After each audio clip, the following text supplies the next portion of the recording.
Good afternoon, everyone, and welcome to our transfer training webinar. This is Nicola Baker, and joining me is Nancy Penn. Hi, Nancy. Hi, Nicola. And hi, everyone. In today's session, we are going to be showing you the steps that we need to complete when we're acting on behalf of an incoming proprietor. Now, when you logged in, you probably saw this slide appearing on the screen. You are all currently on mute. And the reason why you're on mute is because we are recording this webinar. So as we go through the session, if you have any questions that you would like to ask, please feel free to ask those questions via the Q&A box. Please try to put them into the Q&A box and not the chat functionality, because Nancy is going to be answering your questions on the run and making those answers available to everybody, because we generally get quite a few double ups on the questions. So keep an eye on the Q&A box, because it's likely that someone will probably be asking the question that you are hoping to ask yourself.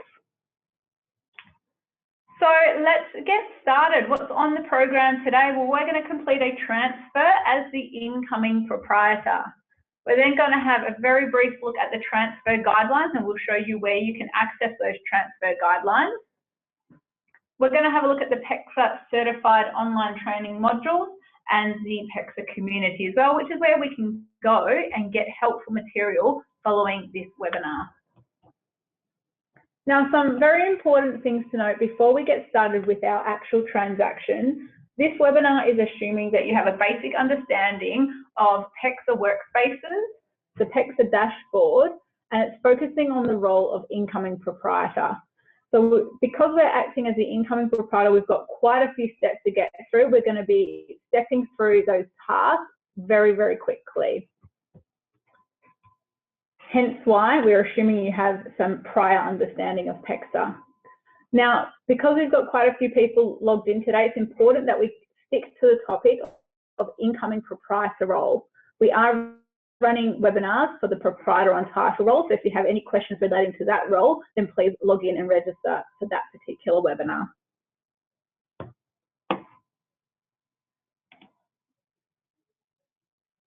So in a PEXA transfer workspace, we would usually see these four parties appearing in the workspace.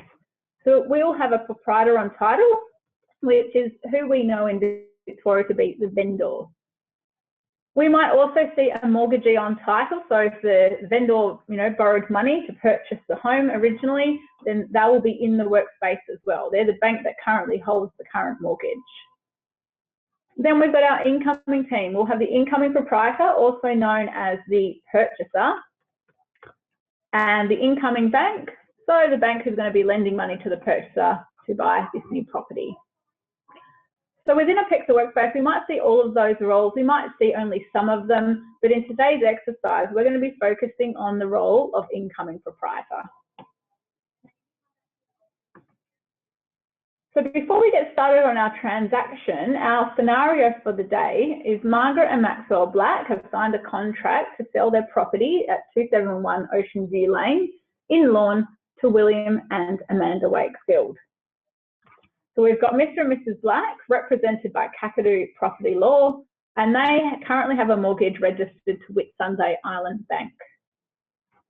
The purchasers, the Wakefields, are represented by Whitehaven Conveyancing Services, so I'll be logging in as Whitehaven Conveyancing Services, and the Wakefields are borrowing money from Uluru Bank. So we'll be inviting into our transfer workspace an incoming mortgagee. Up on the screen, you will be seeing a flow chart, and the flow chart is the high-level overview of the steps that we need to complete as the vendor and the purchaser. In today's webinar, we're focusing on the right-hand side, the incoming proprietor role. What we're assuming is that the proprietor has already opened up the workspace and sent us out an invitation to join that workspace. So we will literally be starting this transaction receiving an invitation into the workspace that's already been created. Now, in this scenario, we've given the role of opening the workspace to the proprietor on title, but in the real world, it really doesn't matter who opens up the workspace. We just need to open it up and invite in all the relevant parties. So the first step that we're going to complete is we're going to log into the PEXA training environment and we're going to accept an invitation from the proprietor on title.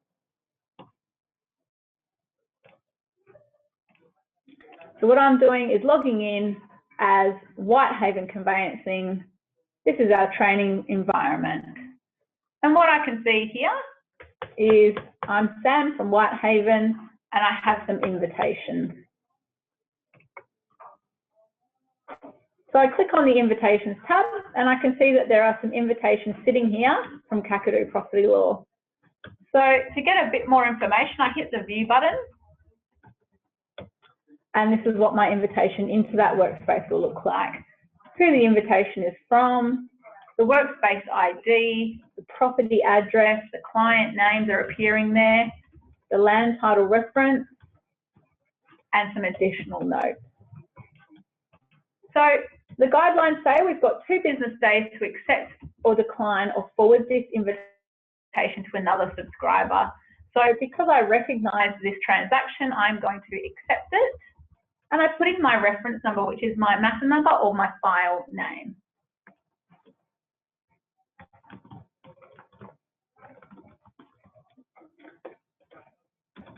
The work group, I'm just going to file this one into the primary default work group, but if you have any work groups set up, you put it into the relevant one.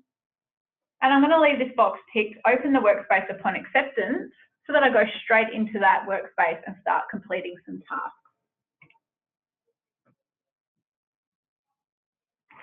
So I'm now inside the workspace that the vendors rep have created. My matter number is appearing up the top there. The address is pulled through from the land registry and my workspace ID is located in the top right-hand corner. And this is a unique number given to the workspace.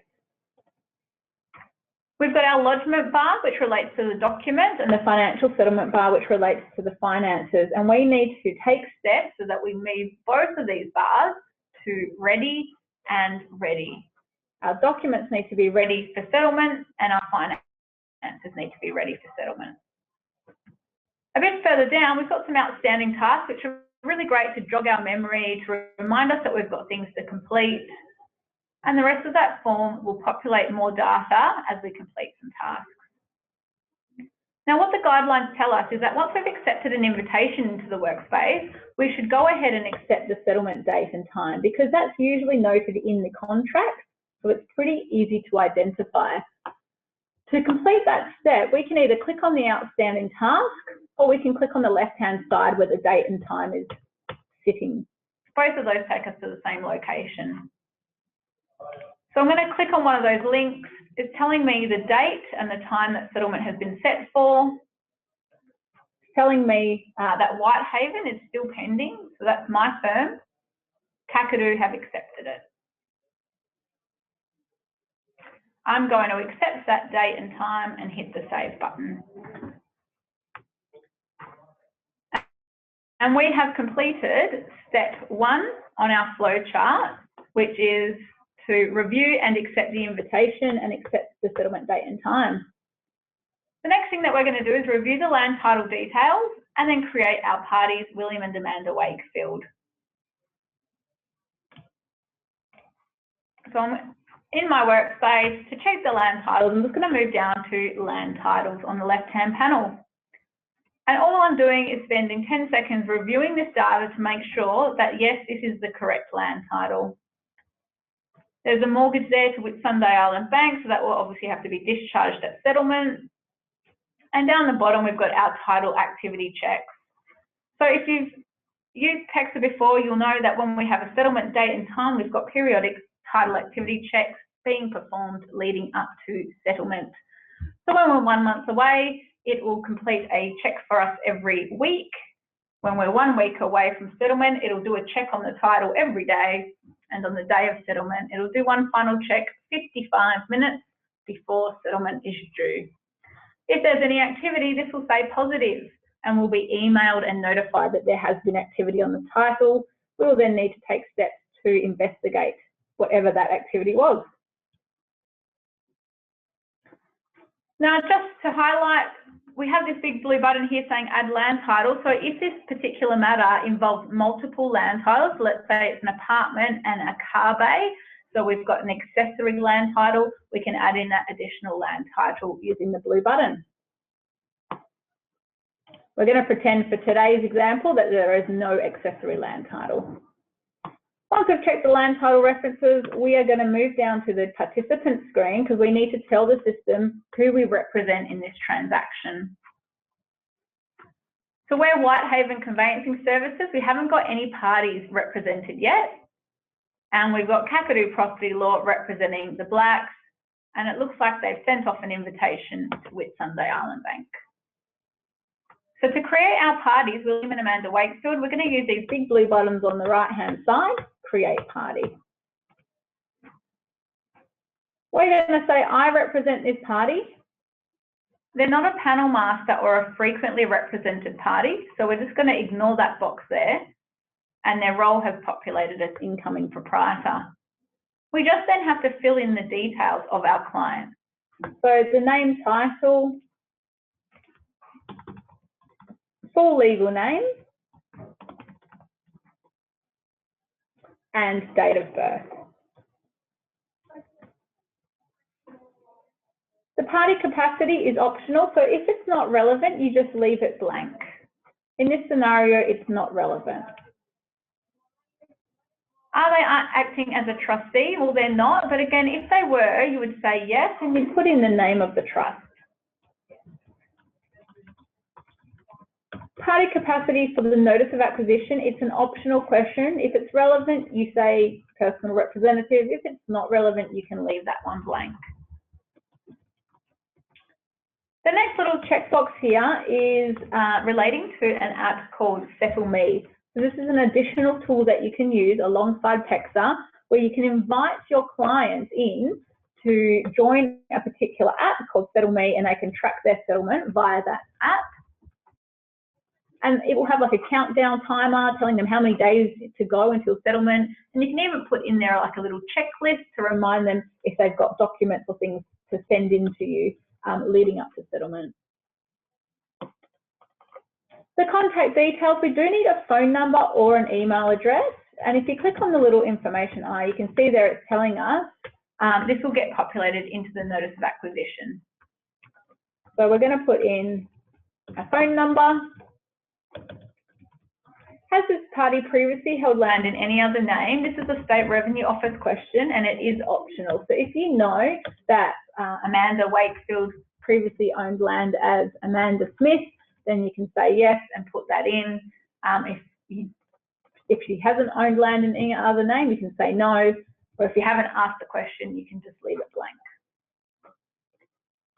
And address details. So in Victoria, we need a current residential address and a future correspondence address as well.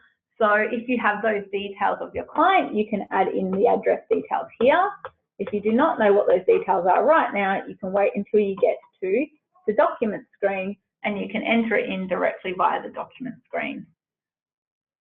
I know where my clients currently live, so I'm going to add in their current residential address here. So I'll go add address. And I'm going to fill in where they currently live.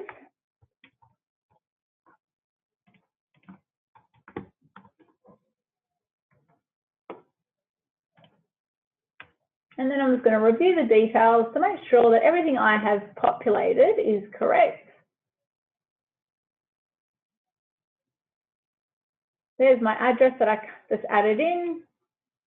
So we're going to pretend that they're going to move into the property.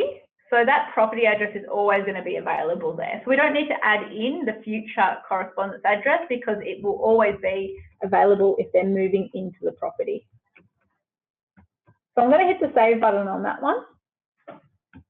And I'll just stop there before I go any further to see if you have any questions relating to creating parties. Feel free to type into the chat box now. I'll give you a few minutes.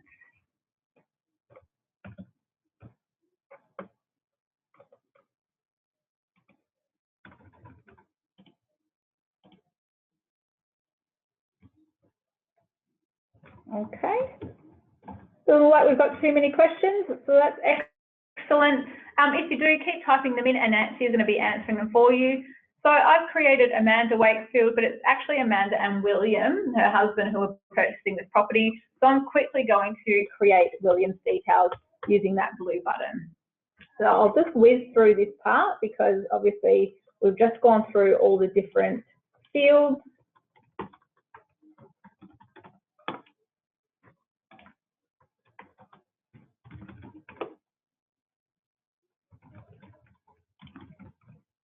If you're not sure whether you need to insert any data, just check whether it says optional or not. If it's optional, you can leave that question blank. If it doesn't say optional, it means it is mandatory. Now, because William and Amanda live together at 120 Rocky Hollow Lawn, we don't have to add in that address again because it's already been populated. If, however, William was living somewhere else at the moment, then we could add in his address using the blue button.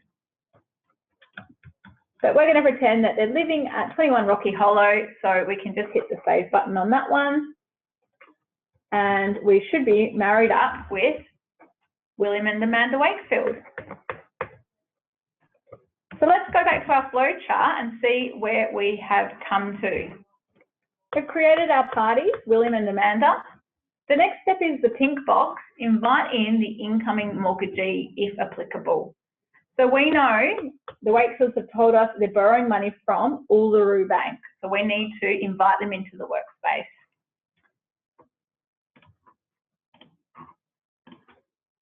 So just remaining on the participant screen, not moving away from that, I'm just going to use the blue button to invite in the bank. So I'll just put in the first few letters of their name and select them from the drop-down box. Their role is incoming mortgagee. The title populates, the property address populates, the mortgagor names have populated, and if you know the customer account or loan number, you can put that in there. And then in the notes section, you can put in any other relevant information which you think would be helpful for the bank. Or if you're sending it to a practitioner, what the other practitioner would like to see.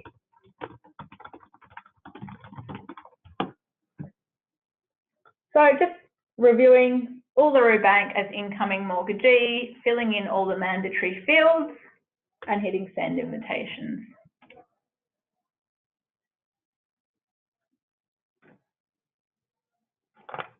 And what we should be seeing on the participant screen, Uluru are pending. So we know we've sent off an invitation and we're waiting for them to accept it and come in.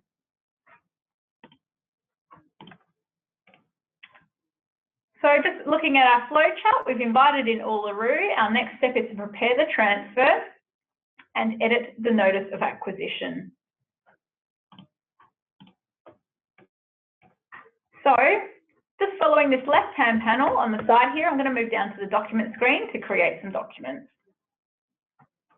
There's a big blue button on the right-hand side. I'm going to select that and select transfer. So our land title and address have populated up the top there. The transferor details have populated, but you can see here that they require addresses. And it's really highlighting that these addresses are required in order to progress the transfer to a prepared status. So don't ignore the information eyes when you see them. In the real world, what you would be doing is you'd be contacting the other side, Kakadu, to say, can you fix up the addresses here? Because that's their client. In today's exercise, I'm going to fix up the addresses because we won't be able to get our documents prepared otherwise. But in the real world, you would get the vendor's representative to fill out these fields. Tenancy details, so it does default to joint tenants, but you can make them tenants in common if that's what they have instructed you. And you can see here, you can change the shares around if it's tenants in common.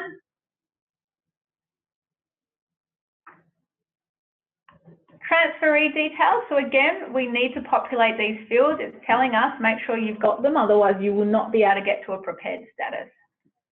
So I'm going to fill in that they're living at 120 Rocky Hollow and they're moving into the property address. Consideration type. So we've only got 3 options in Victoria. So this one's a stock standard monetary consideration. And I'm going to put in the purchase price.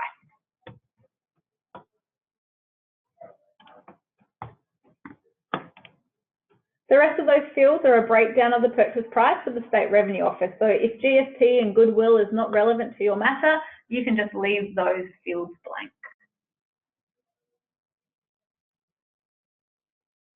Transaction information. Are the transferor and transferee related or associated at the date of the transfer? Yes or no?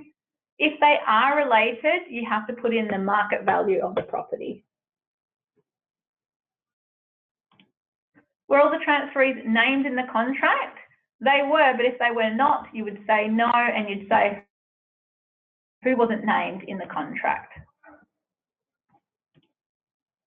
And the restrictive covenant details down the bottom are only applicable if you're creating a brand new restrictive covenant for this land title. It doesn't apply to restrictive covenants which run with the land. It's only if you're creating a brand new restrictive covenant. So I'm just going to scroll to the top to review that information. Transferor details, making sure all the addresses are populated. Tenancy details. Addresses for the Wakefield are populated. And we've selected the consideration type, monetary, and put in the gross consideration. We've answered the transaction information questions.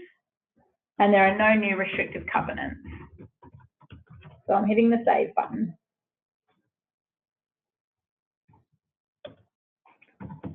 And what we'll see on the document screen is we've actually created 3 documents: lodgement instructions, which are like the covering letter, which goes to the land registry, a transfer document, and a notice of acquisition. I'll stop there and just see if you've got any questions relating to creating that transfer document. If you do, please use the Q&A box to type them in now.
Sorry guys, I think I just had myself on mute there while I was answering some of your questions. So with the inviting in the mortgagee, if you've got the loan number, by all means put that in there, because if you don't have the loan number or account number, it may delay the bank in accepting the invitation, simply because they use that loan number to identify their clients. You can use tenants in common if you would like to. So you just simply select tenants in common in the transfer document and then put in the relevant shareholding. If it's joint tenants, it'll just say joint tenants and there will be no shareholding, just like in the paper world. When we created our transfer, it did create the notice of acquisition, but it is just a shell of a notice of acquisition, okay? It's not completed. It really is just a shell, and we need to go in there and actually complete the details. So that's the next step for us. We need to edit the notice of acquisition and complete the relevant information. So this document should look very familiar to you guys. It is the same as paper, asking you the same questions. So municipality name, the property number, this is optional, so if you know it, great. If you don't know it, you can leave it blank. Are the dimensions of the property known? Yes, you put in the area. If the answer is no, it takes away the area. Nature of the property, so you just make the necessary selections as per normal.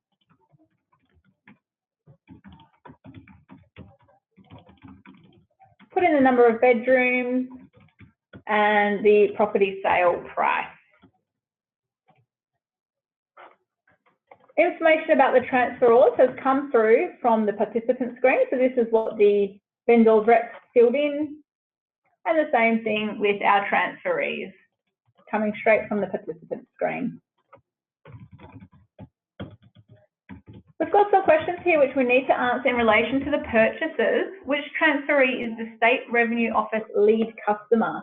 So we do have to make a selection. It doesn't mean that notices will only go to that party, but it's just who is the lead customer. And is the transferee claiming a principal place of residence? So if they are, you tick the box and it will show the principal place of residence as the property. If they're not moving in, you can just say they're still staying at Rocky Hollow. So answer the questions as applicable to your matter. The transaction details, so the sale price is pulled through from our transfer document. We do have to put in the deposit. Is it a term sale? It is not. Is there a written contract? We're going to say yes, there is, and we'll put in the contract of sale date. The date of possession or transfer. So usually the date of settlement, unless they've got early possession, you can put in the relevant date. And our customer reference is pulled through as well.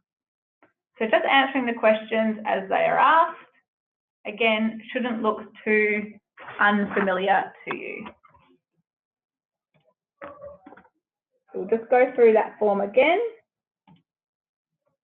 just to show what those fields look like.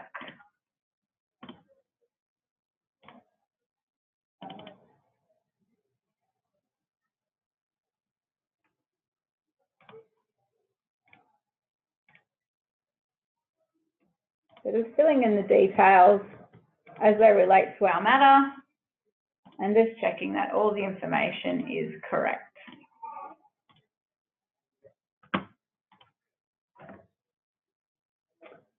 Okay, once we've filled in our notice of acquisition, you can see that it actually moves to the prepared status because we've filled in all the outstanding data. Let's have a look at our flow chart and see where we are at to. We have prepared our transfer and we've edited the notice of acquisition. The other thing that we need to do is prepare and validate stamp duty. So that is always the responsibility of the purchaser.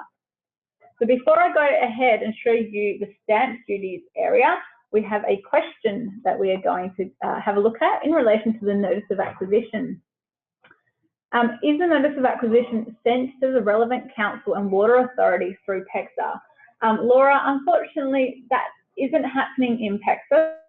So you will create the document and then you'll have to, after settlement, print that off and send it to the relevant council and water authorities. And we'll show you how to do that in just a jiffy. So we're going to prepare and validate our stamp duty. So going back into the training environment, what we will see is a stamp duty tab. And that stamp duty tab is only visible to the incoming proprietor role. So because we're the incoming proprietor, we can see that. And in the live environment, this is our training environment, so it does show a lot of data already, but in the live environment, you will only really be seeing this transfer number and this transaction ID number. And you'll need to note those down because the transfer number is the document ID number which SRO will be asking you for, and they'll also be asking you for your transaction ID. So you note those down, and you should also note down your all-in-one duties form, because you'll need all three numbers when you go through the duties online assessment process.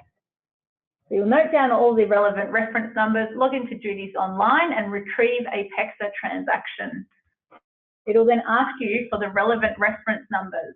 You'll enter those in so that it links up to this PEXA workspace. You'll then complete the questions as per normal. Once you get to the end of the duties online process, it'll ask you to certify that the information you have entered in is correct. You will certify that the information is correct. Then you will come into the stamp duty area of PEXA, and in order to draw in those assessment details, you will action cog and verify duty. And what that actually does is it makes PEXA send a message to duties online to draw in all that assessment information. So when you select verify duty, that's when we would see all this other data coming through. So in training, it appears straight away because it's just our training environment. But in the live system, remember, we action cog and verify duty.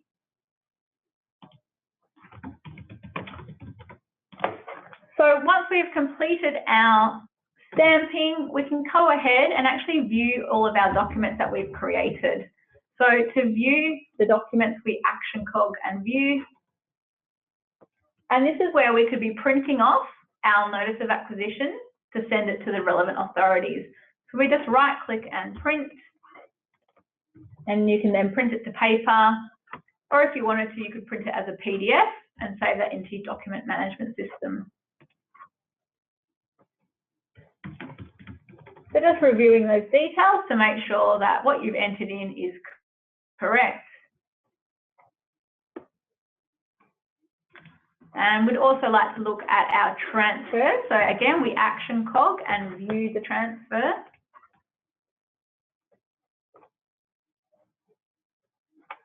Making sure that all the details that we've entered in are correct. Making sure if it's tenants in common, we've got the correct shares.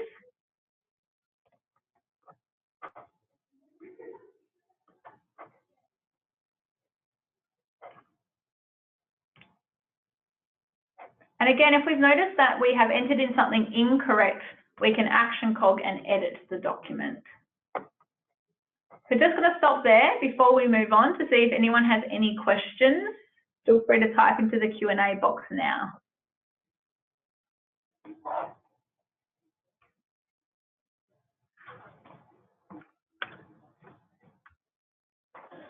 Unfortunately, in relation to the stamp duty, everyone, we can't actually show you a training environment with stamp duty because that's the stamp duty's office system.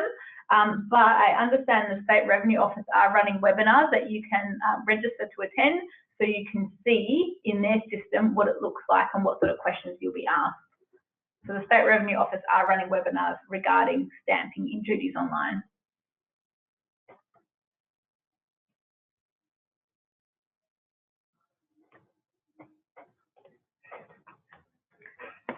Alrighty. Okay. So what we're going to do now is we've prepared our transfer and our notice of acquisition. We're going to pretend that some time has passed and the invitation that we sent out to the incoming mortgagee, they've accepted that and they've come into the workspace and created some documents as well. So let's pretend we've gone off and done some work on some other matters, and then we're coming in because it's getting closer to settlement. We want to check what's going on with our PEXA workspace. So what we'd see as time has passed is that all the parties will have accepted the invitation into the workspace. So we can see here all the Roo Bank have come in and accepted their invitation. And it looks like with Sunday Island Bank have also accepted their invitation. Now, when we have banks in the workspace, what you'll notice on the workspace summary screen is that there are some check boxes here. So this workspace checklist will appear whenever there's a mortgagee on title or an incoming mortgagee. And you can see here there's things about the discharge authority and items about the loan documents. So when the bank has sent the loan documents to the customer, they'll tick that box. When they've received the loan documents back, they'll tick the box. And it's simply there to show everyone in the workspace where things are at, so that we don't have to send conversations to the bank to follow up if they've got the documents or not. So the bank will select those checkboxes once they've received the documents back from the customer. So let's have a look at our documents area. Time has passed, all the parties have come in and created their relevant documents. So we can see here that a discharge of mortgage has been prepared by the outgoing mortgagee. There's our transfer and our notice of acquisition, and it looks like there is a mortgage there as well. A nomination has been lodged and registered with the Land Registry, and I'm sure all of you are aware now of what a nomination is. The nomination is how the title is made available for the PEXA transaction. So usually in the paper world, the discharging bank would bring the duplicate certificate of title to settlement and hand it over along with their discharge of mortgage. In PEXA, we don't attend a physical settlement anymore. So when we have a paper certificate of title, the party in control of that paper certificate of title has to create a nomination to make the title available. And we can see here that the discharging bank have completed that. So we can see as well on the signature panel of our transfer that one of two signatures are on that transfer. And if we click on it, we can see that Kakadu Property Law have signed that document. There's still one signature missing, and that's our signature. Now, hot tip, when you're in the live environment, just be aware you will only ever be able to sign documents once your status is prepared and successful. So documents must be prepared and successful before we can go ahead and put our signature on them. So if I'm a signer of documents, at this point I would insert my digital certificate, I would action cog and select sign. The signing screen will bring up any destination line items that have populated, and these have populated automatically for us. Stamp duty is automatic when our documents get to prepared and successful. PEXA fee is automatic once it gets to prepared and successful. And it looks like someone has entered in water rates, so there must be some water rates that need to be paid at settlement. And we'll be looking at that financial settlement in just a second. But we're concentrating on our transfer. So we want to be signing our transfer and just taking note, guys, of the checkboxes. We need to have completed a verification of identity. We need a client authorization. We need to retain any supporting evidence. And we need to check that that document's correct and compliant. If at this point I feel like I want to quickly double check that transfer, I can hit the view button and go into that transfer and double check the details.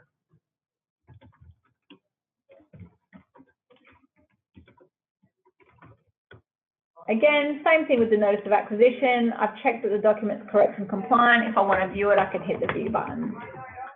So all I'm going to sign at the moment is my transfer and my notice of acquisition. I'm not signing the settlement statement because we haven't done anything to do with finances yet. So when I hit sign documents, it'll come up asking me for my PIN. I pop that in.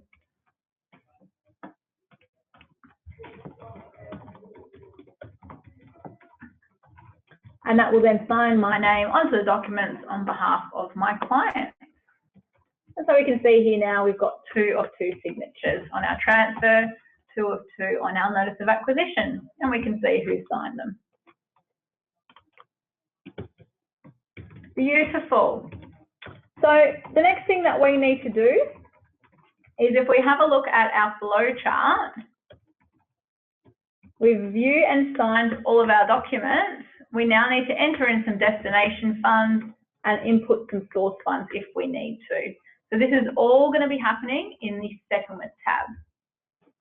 We've worked on the documents, it's now time to work on the settlement.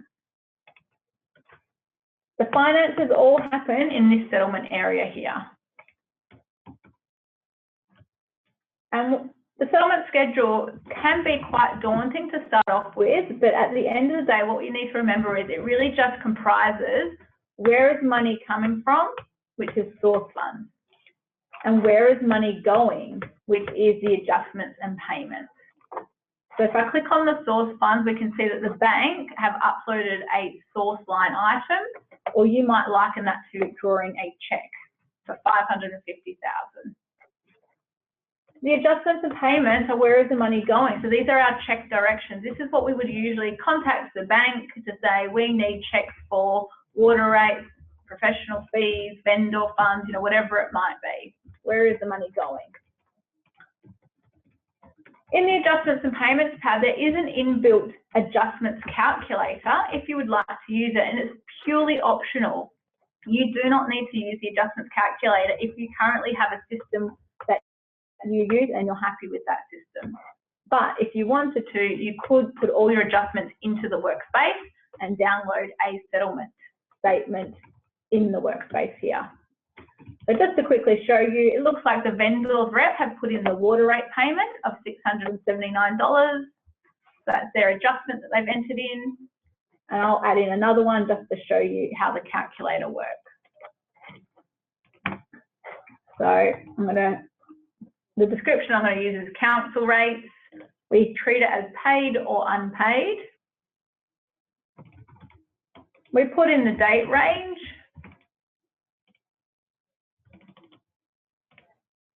Calculates the total period of days, and we put in the outgoing amount. And then it's going to work out how much the purchaser or the vendor owes at settlement. So in this case, it looks like the purchaser is going to have to pay back to the vendor $255.47. So we can see there, we've got our water rates and council rates. They've adjusted that figure, and that figure also flows into the settlement statement. So all of these details have come from the workspace, from our transfer and our notice of acquisition. And any adjustments we've entered in will populate here and then amend the balance due to the vendor. So this is purely optional. Like I said, if you don't want to use the adjuster, you don't have to, but if you do use it, it'll actually create you a very nice looking statement, which looks like this. So you can see all of our adjustments that we've entered in. And then those details there again have flowed through into our settlement statement. So you could actually use that as your statement of adjustments. It's also showing us any checks that we've drawn.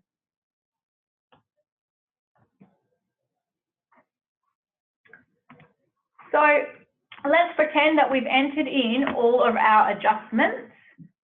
The thing that we need to complete in PEXA, which is absolutely mandatory, are the payment directions. So once we've worked out what needs to be paid at settlement, we then need to actually draw the checks so that they get drawn, so they get paid. And we can see here, we've got lots of checks being drawn. There's a loan payout figure, there's water rates, there's vendor funds have been entered in. And for the purchaser, stamp duty is an automatic payment that will come through if it requires to be paid at settlement. Lodgement fees are there, and the PEXA fees. And these three items are automatically populated when our documents get to prepared and successful. So let's just add in a line item so that you can see how that works. Let's say I want to pay my professional fees. I'll go add a destination. And under the category, I select professional fees. The account, I can put it into my fee paying account or my trust account because I've already given PEXA those details. Alternatively, I could put it into a completely different account.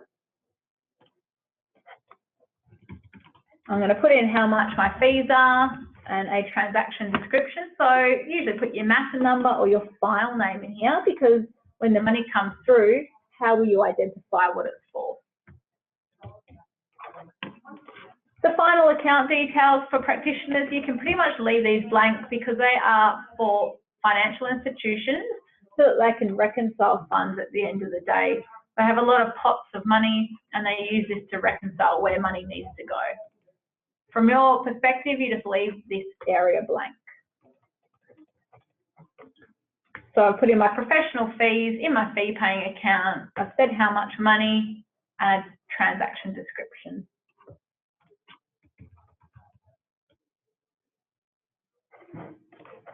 And then if I want to see that check that I've just drawn or that line item that I've created, I scroll down to the purchaser area, and there's my professional fees.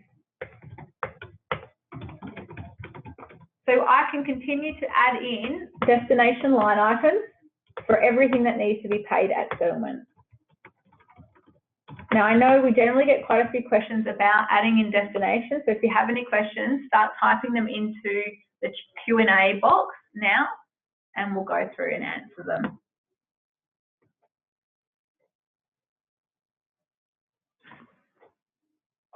So we've got some questions about drawing checks for body corporate fees. Yes, you can draw a check. There is an option in the category for body corporate fees.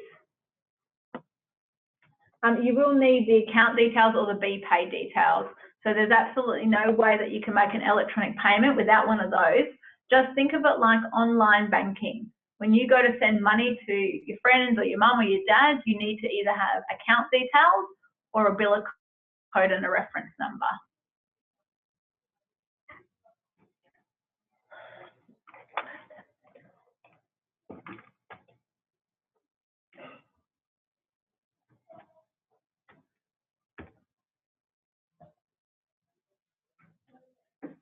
So we've got a question here about land tax. I'm just going to hand over to Nancy to answer that one. Hi everyone, we've had a couple of questions come through about land tax payment.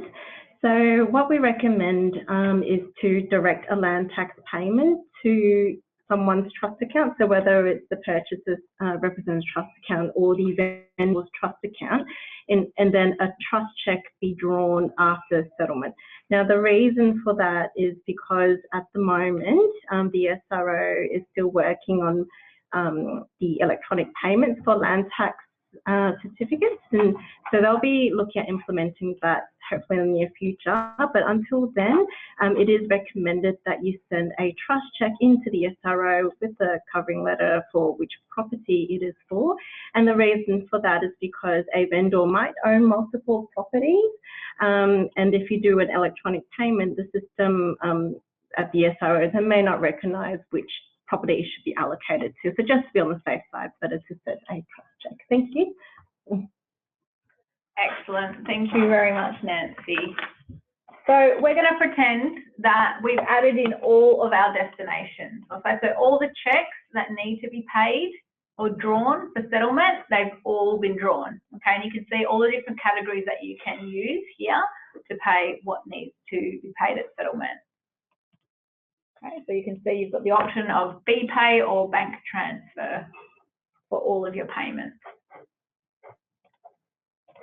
So we're going to pretend, guys, we've drawn all of our checks, and so we can see this total amount here is what we're expecting. We've done our calculations and we're pretending now that everything that this adds up to is what we have calculated. So we're expecting to have that figure there. What we can see is our settlement summary is unbalanced, and that's no good because just like in a paper settlement, we need to have enough money to pay out all the checks that we've drawn, otherwise nothing's going to settle. What I can see here is that Uluru Bank, the incoming mortgagee, has told me via this line item how much money they've got. Okay, so they've said we've got $550,000. Now, they've been super duper proactive and entered that in early, but usually what I would have to do in a live scenario is tell the bank how much money I need. And the way that I do that is on the settlement summary, there's a funds confirmation area. And in this area, we tell them the total funds required to settle. So a few days before settlement, the guidelines say roughly 5 days before settlement, we should calculate the total funds. So this little question mark is telling us what the total funds are.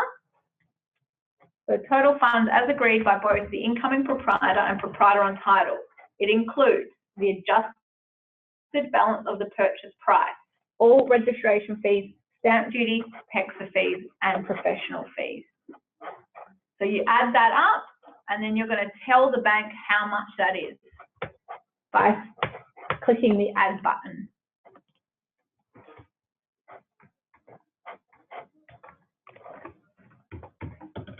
So you type in how much money you need. And then again, 5 days before settlement, the bank should come in here and tell you if they have authority to provide for any shortfall. And this bank has said, no, there is no authority to provide for a shortfall. So that means they can't debit an existing account of the purchaser.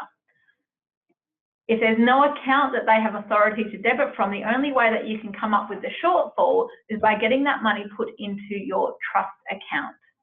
So you need to work out 5 days before settlement if there is going to be a shortfall, and if there is, how much money it's going to be. And that's that figure here. So we need to say to the Wakefields, you need to deposit this much money into our trust account at least 3 days before settlement so that it's cleared and ready to go. So we're going to pretend that the Wakefields have deposited the funds into our trust account. We now need to create a source line item. So we go source funds, add a source. So this is like we're drawing a check from the source, from the trust account. The category we're going to select is purchasers equity. It's going to come from the trust account. If you don't have a trust account, it'll default to the PEXA source account.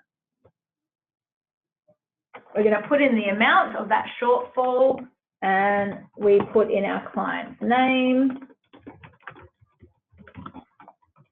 and the transaction description. So this will appear on your account statement. So when the money gets debited from your trust account, how are you going to know what that debit relates to?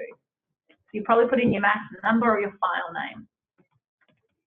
The rest of these options are for the financial institution's reconciliation of funds. So again, as a practitioner, you can probably leave these blank because I doubt you have multiple accounts where you're transferring money to and from. So these fields here, you can just leave them blank. So just to show you again, we selected purchasers equity. It's defaulted to our trust account. If we don't have a trust account, it will say PEXA source account. We put in the amount of the shortfall. So this is how much money is getting debited from our trust account. Entered in the client name and the transaction description. And we're hitting save. Okay, so we can now see that we have a line item, a source line item for our purchasers equity. This is the shortfall. So just to quickly show you where we're up to on this flow chart, we're all the way down here. We've input our checks, our destination funds. We're now coming up with the shortfall for the source funds. So we've drawn a source line item, but we still need to verify and authorize those funds.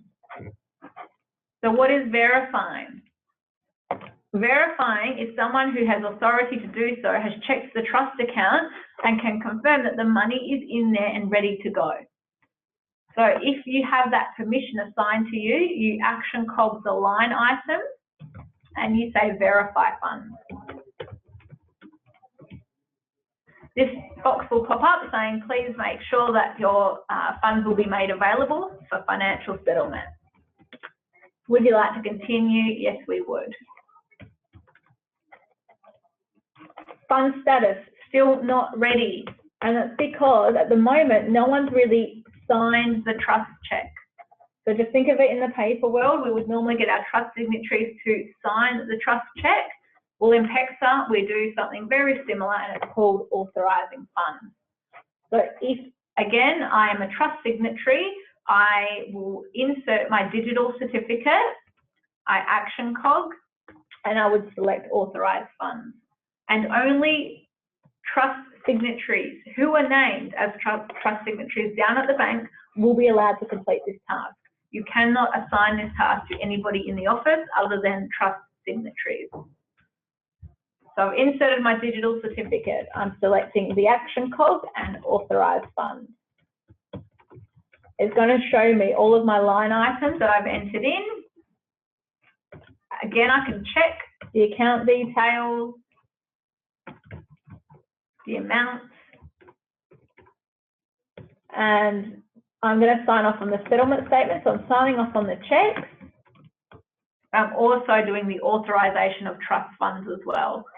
So I'm authorising the debiting of this amount of money from the trust account to be applied towards the destination. So just think of it like drawing a trust check and signing it. I hit sign documents, I put in my matching PIN number.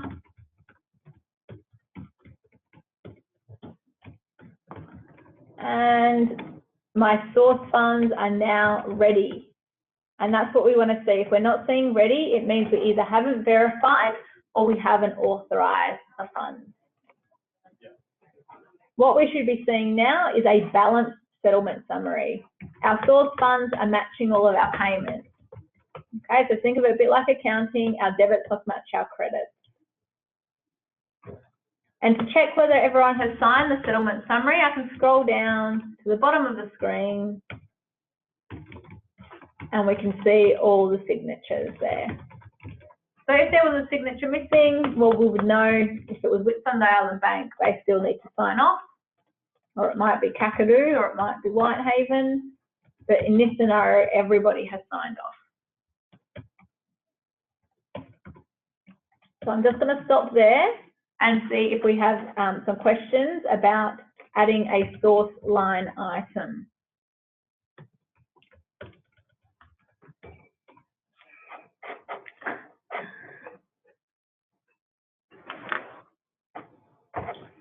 If we've got a question here about transferring money into the PEXA source account. So if you do not have an integrated trust account, when you create your line item in the source funds area, this will default to PEXA source account. Okay, and you still fill in the details. And when you hit save, you won't have to verify or authorize because obviously it's not your account, so you can't verify that the funds are in there and you can't authorize them because it's not your account. But what you will need to do is use the action cog to download the deposit form. Now, obviously we're using the trust account, so it doesn't show it here in training, but if it was the source account, it would say download deposit form. And you'd have to print that off and give that to your client because it will have the account details and reference numbers that they need to deposit the funds into the PEXA source account. So you still draw the line item, but it will say source PEXA source account, and you'll then download the source account form. Any other questions coming through about source funds? Can they come directly from a purchaser? Absolutely not. The only option is to come from a integrated trust account or via the PEXA source account.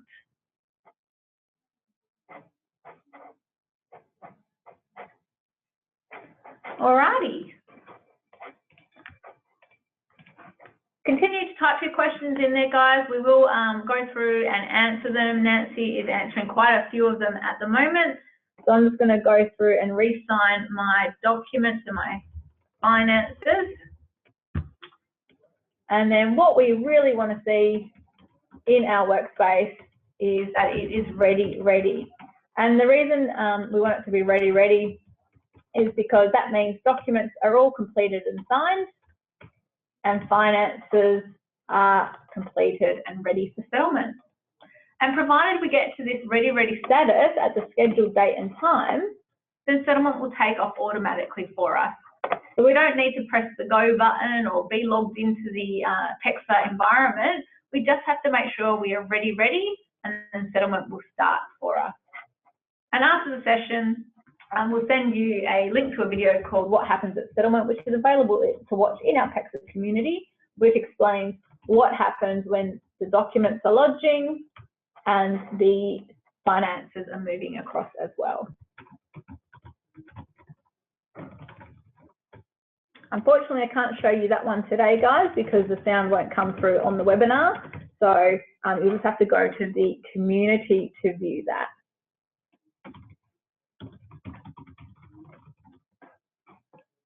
And it's called What Happens at Settlement. And I'll just show you where you can actually find that. If we go to community.pexa.com.au, there is a help centre and you can go to help videos. So community.pexa.com.au, help centre, and then help videos. And if you click the national option, you'll be able to have a look at all the national videos, and there is one of them which is called What Happens at Settlement, which is this one here. Okay. Alrighty.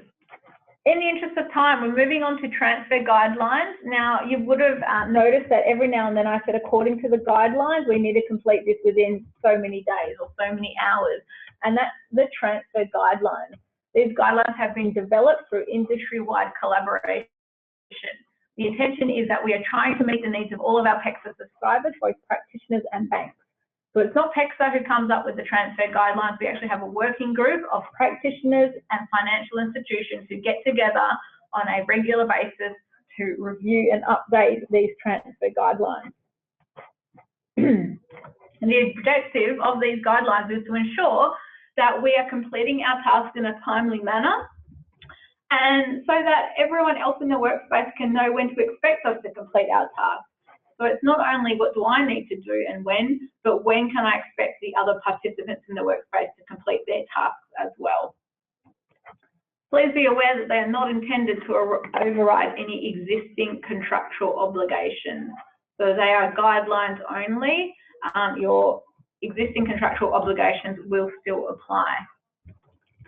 And again, I'm going to quickly show you where you can find a copy of these guidelines, because it's super important that we're all singing from the same song sheet. The transfers that go through the system that follow the guidelines go through with a lot less stress than the ones that don't. So again, I'm going to go back to my community. I'm just going to go to the home page. And from the home page, we can see here there's an option to browse by topic. And if I just scroll through here, there's an option for transfer guidelines.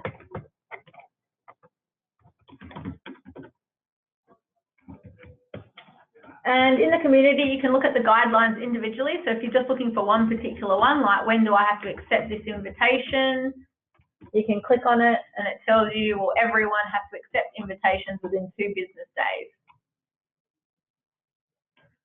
If you wanted to have a look at when do I need to complete my stamp duty assessment, well, there's time frames for each state.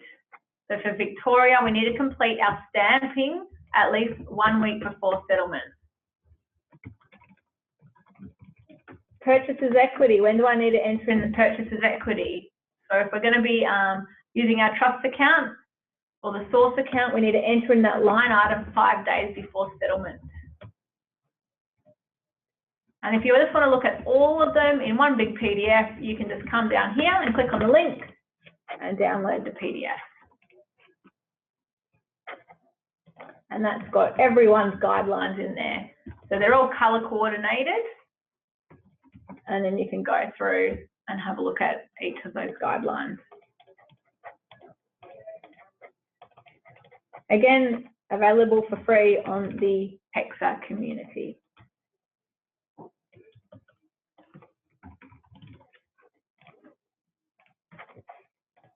Now, if you are looking for additional help and assistance, our PEXA certified program has a lot of information in there. It's a bit like an online learning system where there are 3 modules and you can complete each module and then do some little learning checkpoints at the end of them. So we have 3 modules in PEXA certified. We have Getting Business Ready, which is all about your compliance obligations, what you need to get in order before you even start transacting. We have System Setup, which is like the admin setup for PEXA. So installing the digital certificate software, how to create users for your firm, how to assign them permissions, how to order digital certificates. And we have Transacting in PEXA, so all the how-tos, how to complete a caveat, how to complete a transfer, how to complete a transmission. And I'm going to take you to our community now so that you can have a look at PEXA certified. I would highly encourage you to get familiar with PEXA certified. because it's a good way of ensuring that everyone in your office has a basic level of understanding when it comes to PEXA. So we've got getting business ready. We've got the system set up, making sure we've got everything in order before we get going. And we've got transacting in PEXA. And then we'll have a look at this one, because this is where you can access lots of useful information. Just wait for that page to load. So what can I do in PEXA? Got some key terms, all the types of transactions that you can complete. So caveats, survivorship, transmissions, and then relevant to this particular webinar, transfers representing the vendor. So once we click on that, it just gives us some information about what we're going to learn. We can watch a video, and then we can look specifically at Victoria. So I might want to do an interactive demo, which will step me through the steps of what we just did in the training environment. And then we've got some step-by-step instructions. So there really is something there for everyone. We can either read what to do, we can watch a video, or we can actually complete the steps in an interactive demo. And that is PEXA certified. So if you complete the learning checkpoint and you get PEXA certified, you get badges, and you can be part of the PEXA community.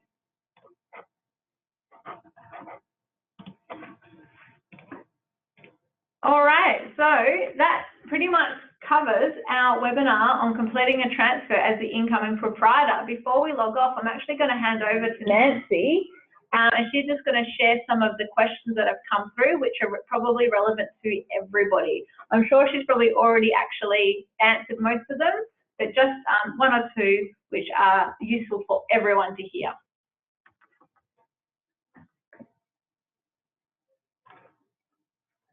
Hi everyone, just a couple of questions that have come through. So Kate has asked, how do you stop a settlement from progressing? That is very easy. So any time leading up to the settlement proposed time, any one of the parties can either unsign a document, or they can unsign the financial settlement statement, or they can postpone the settlement date, so change that settlement date and time. So on the screen there you can see, you can do that there. So any one of those steps will actually mean that the workspace is not at ready status, therefore settlement will not proceed. Another question Andrea has asked, what if funds are coming from the purchaser's sale, so it's a double settlement? So this is basically a linked settlement. So it's very easy to do linked settlements in PEXA. That is going to be covered in at another time, but you can also check out our community website. So Nicola is just taking you to that right now on the screen. But effectively what you'll do is in your sale workspace, you will direct a payment into your purchase workspace, and that will become the source funds of your purchase workspace. So, but you'd just be working on those two workspaces independently, getting them both to ready status. So I'm just going to hand you back to Nicola for a moment. So just showing you on the big screen, guys, you can pretty much search for anything in the community. So I searched for linked financial settlement. It's got a video there. It's got some key terminology there that you can go through, a little scenario, and then literally what we actually have to do in order to create that link. So get familiar with the community, because it really is a wealth of knowledge there that you can access for free.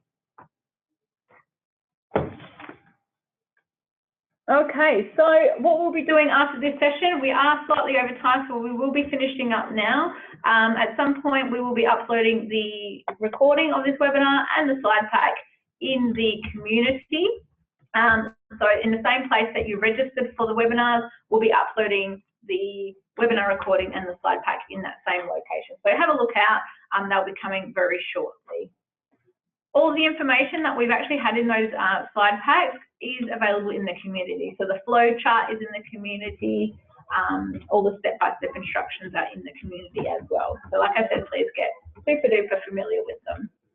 If you need to register for the community, all you have to do is go to community.pexa.com.au. Thanks for joining us for today's webinar, guys. We are running more webinars in October as well, so if you want to register for those, please go to the community homepage and register in the same way as you registered for today's.